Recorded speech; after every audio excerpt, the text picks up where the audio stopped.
주옵소서. 아멘. 오늘 말씀의 제목은 네, 그렇지만입니다. 또 영어 제목으로 보면 yes, but입니다. 주의 일을 할 때 yes만 되면 참 좋지만 쉽지 않습니다. 오늘 말씀을 준비하면서도 저도 많이 겪었던 얘기를 하는 것 같아 많은 찔림이 있었습니다. 잼버스 목사님은 오늘 묵상 시작을 하나님께서 상식이 맞지 않는 일을 하라고 명하실 때 당신은 어떻게 하겠습니까? 라는 질문을 하시며 이어서 다시 한번 질문을 하십니다. 뒤로 물러나겠습니까? 상식이 맞지 않은 일, 예전에는 상식이 맞지 않는 일을 하거나 보면 그래도 기본은 지켜야죠 라며 보편적인 이성을 얘기하곤 하였습니다. 하지만 오늘날에는 상식이 통하지 않는 세상이 되어가고 있습니다. 내 생각과 다르면 상식 같은 건 중요하지 않고 내 의견, 내 생각만 맞다고 주장하는 세상이 된 것 같습니다. 그런데 오늘 질문에 상식에 맞지 않는 일을 하라 하면 당신은 어떻게 하겠습니까? 하고 질문하십니다. 누가요? 하나님께서요. 여러분은 어떻습니까? 여러분에게 이런 질문을 하신다면요, 뒤로 물러나겠습니까? 아님 뚫고 나아가겠습니까? 오늘 말씀 누가복음 9장 61절을 보기 전에 앞에 59절부터 같이 한번 살펴보면 좋을 것 같습니다. 누가복음 9장 59절에서 62절 말씀을 함께 합독하겠습니다. 59절부터 62절입니다. 또 다른 사람에게 나를 따르라 하시니 그가 이르되 나로 먼저 가서 내 아버지를 장사하게 허락하옵소서. 이르시되 죽은 자들로 자기 죽은 자들을 장사하게 하고 너는 가서 하나님의 나라를 전파하라 하시고, 또 다른 사람이 이르되 주여 내가 주를 따르겠나마는 나로 먼저 내 가족을 작별하게 허락하소서. 예수께서 이르시되 손에 쟁개를 잡고 뒤를 돌아본 자는 하나님 나라에 합당하지 아니하니라 하시니라. 아멘. 예수님이 예루살렘으로 향해 가는 여정 가운데 많은 사람들이 나와 예수님과 함께 동행하기를 원합니다. 얼마나 많은 사람들이 예수님의 제자가 되고 싶어 했겠습니까? 수많은 이적들, 말씀, 그에 따른 인기, 그 옆에만 있으면 나도 뭔가 된 것 같지 않았겠습니까? 제자들이 예수님의 옆자리를 두고 얘기하는 것처럼 말입니다. 이런 무리들 중 한 사람에게 예수님이 같이 가기를 권면합니다. 누가 권면하는 겁니까? 그렇게 따라다니고 존경하는 예수님이 본인을 가리키며 같이 가겠느냐 말씀하신다는 겁니다. 그런데 이 사람은 예수님이 같이 가기를 권면할 때 어떠한 대답을 할까요? 59절에 보면 또 다른 사람에게 나를 따르라 하시니 그가 이르되 나로 먼저 가서 내 아버지를 장사하게 허락하옵소서. 내용만 보면 지극히 상식적인 대답입니다. 그럴 수 있죠. 다른 사람도 아니고 아버지를 장사하게 허락해달라고 하는데 누가 뭐라고 얘기할 수 있겠습니까? 우리 성도님들에게도 이런 질문을 한다면 그럼 당연하지라고 얘기하겠죠. 그런데 우리 예수님은 뭐라고 하십니까? 60절에 보면 이르시되 죽은 자들로 자기의 죽은 자들 장사하게 하고 너는 가서 하나님의 나라를 전파하라 하시고 말씀하십니다. 어떻게 들으면 조금 서운할 수도 있는 말인 것 같습니다. 그래서 좀 더 알아보고자 합니다. 예수님에 의해 제자가 될 것을 명령받은 이 사람은 즉각 순종하지 못하고 부친을 장사하는 일이 더 시급하다고 말합니다. 그럴 수 있습니다. 그러나 주님이 아무리 귀한 사명을 맡기려고 해도 그것을 대하는 사람의 순종이 따르지 않는다면 주님의 명령은 시행되지 않는다는 것입니다. 마태복음 8장 21절 말씀입니다. 제가 한번 읽어드리겠습니다. 제자 중에 또 한 사람이 이르되 주여 내가 먼저 가서 내 아버지를 장사하게 허락하옵소서. 마태복음에도 비슷한 내용의 말씀이 나옵니다. 누가복음에 나오는 또 다른 사람이란 표현이 여기서는 제자 중에 한 사람이라고 표현되어 있고 예수님께 주여라는 표현을 쓸 정도로 예수님을 잘 따르고 섬겼던 사람이었습니다. 그런데 예수님이 나를 따르라는 명령에 아버지의 장사라는 말로 타협점을 얘기하고 있는 것입니다. 그래도 장사는 치러야지 아버지인데 그게 상식에 맞는 것 같은데요 라고 얘기할 수 있습니다. 당시 유대인들에게는 아버지의 장례는 가장 중요한 의무 중에 하나였습니다.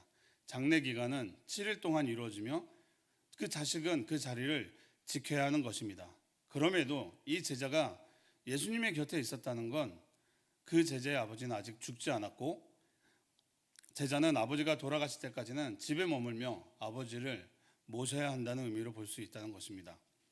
예수님의 제자로서의 삶이 고단하기 때문에 따를 수 없어서 이와 같은 말로 예수님께 핑계를 대고 있다고 볼 수 있는 것입니다. 예수님의 이 비유는 복음 전하는 일이 그만큼 우선되어져야 한다고 말씀하고 있는 것입니다. 61절의 말씀도 예수님을 따르기 전에 가족과 작별 인사를 하게 해달라고 합니다. 가족과 작별 인사를 하는 것은 자연스러운 일인 것 같지만 작별 인사 가운데 일어날 수 있는 변수로 예수님과 함께 할 수 없는 일도 생길 수 있다는 것입니다. 결국 영적인 일보다 육적인 일이 먼저라는 것을 보여주고 있는 것이며 그 마음 가운데 바로 염려라는 것을 하고 있는 것입니다. 이 말씀은 우리에게 많은 공감이 되는 말씀일 것입니다. 그렇습니다. 주의 일을 하기 위해서는 굳은 결심이 필요한 것입니다. 그리고 그 길은 넓고 편한 길이 아니고 좁은 길이라는 것입니다.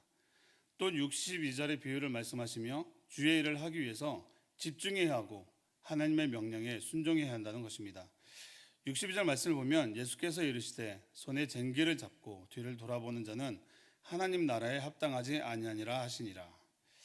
밭을 갈 때 쟁기를 똑바로 잡고 꽉 잡고 갈아야지 균일하게 밭이 똑바로 갈립니다. 그런데 쟁기를 잡고 주위를 살피거나 뒤를 돌아보면서 쟁기를 갈게 되면 그 밭은 똑바로 일궈지지 않고 삐뚤빼뚤 엉망이 되어버린다고 하는 것입니다.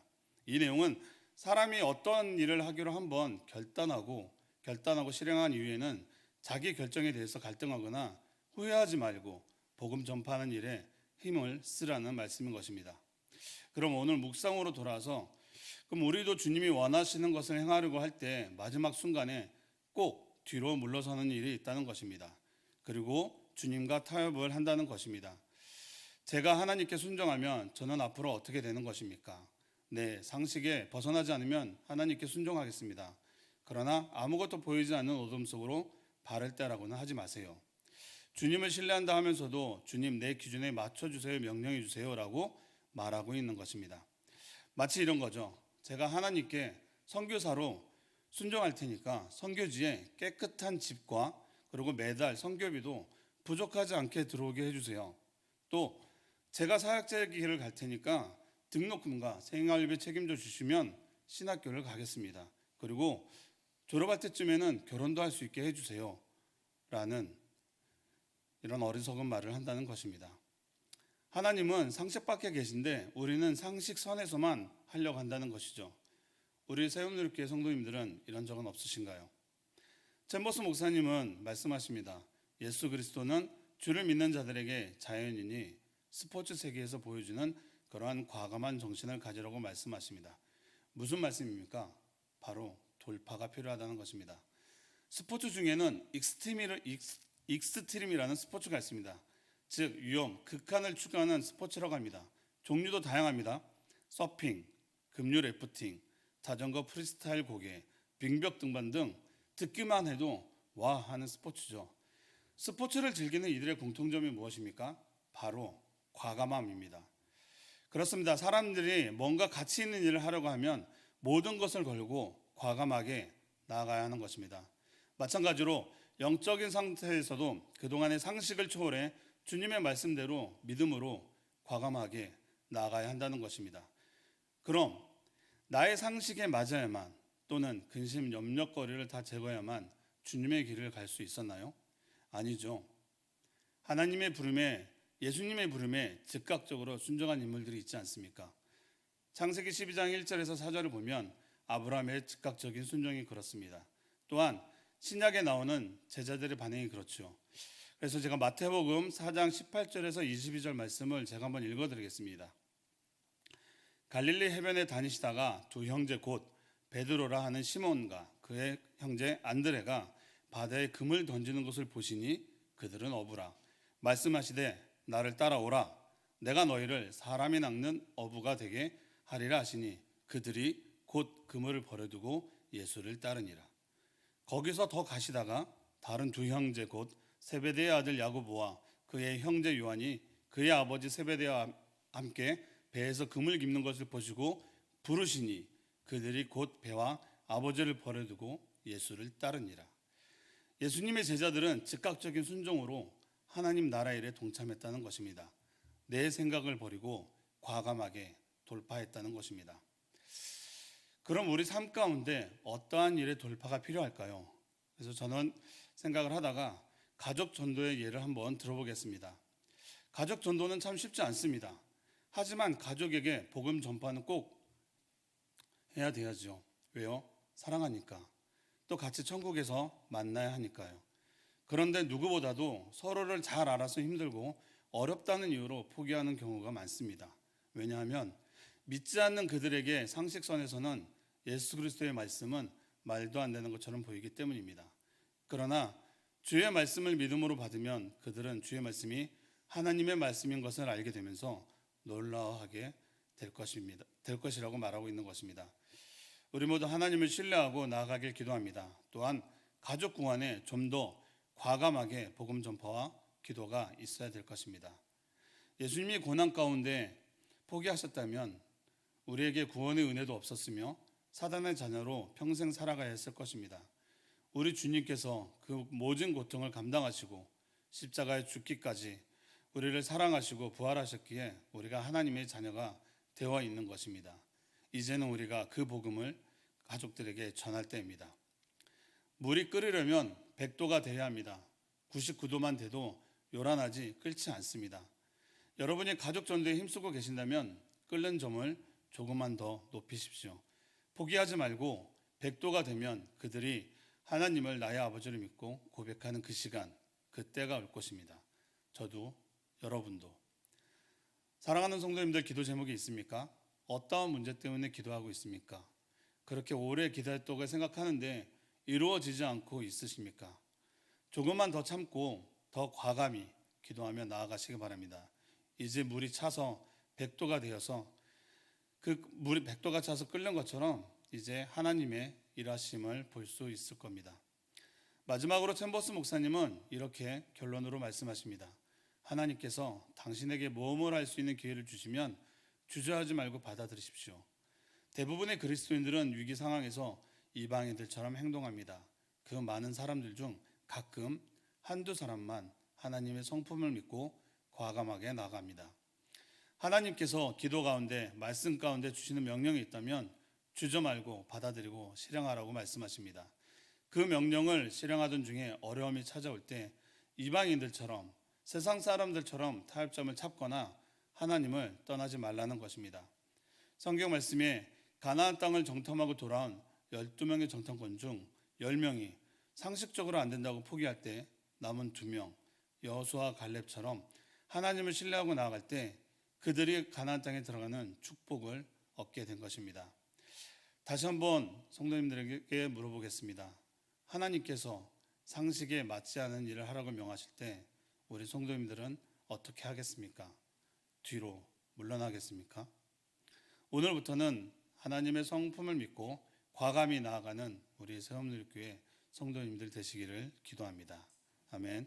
기도하겠습니다.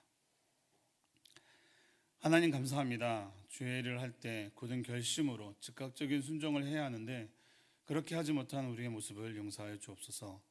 우리가 주의 명령을 받을 때 즉시 순종하는 우리 새롬늘교회 성도님들이 되게 하여 주옵시고 믿음에 믿음을 더하여서 하나님의 성품을 믿고 돌파해 나가는 하나님의 자녀로서의 삶을 살아가게 하옵소서.